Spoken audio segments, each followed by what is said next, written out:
I'm Prometheus Jasinski, the applications engineer for Excelitas Technologies for the IR detection branch. I'm applications engineer since almost 10 years, and I'm supporting the customers to lower the gap between engineering and the customers themselves.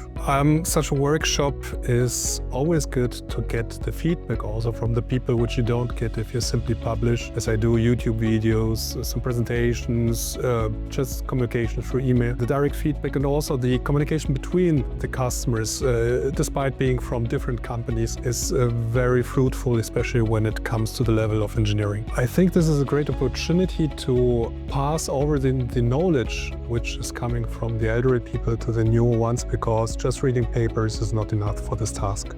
Yep, my name is Uwe Helbig. I work for Excelitas Technologies. I worked there for 21 years, and Excelitas is a long-term US-American based company and was very good. I do think so.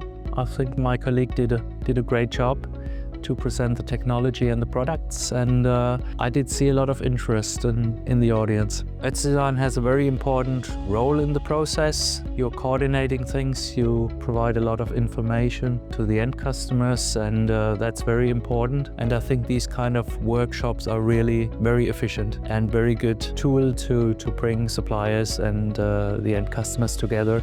So the role of Özdisan is very important here, and it's much appreciated.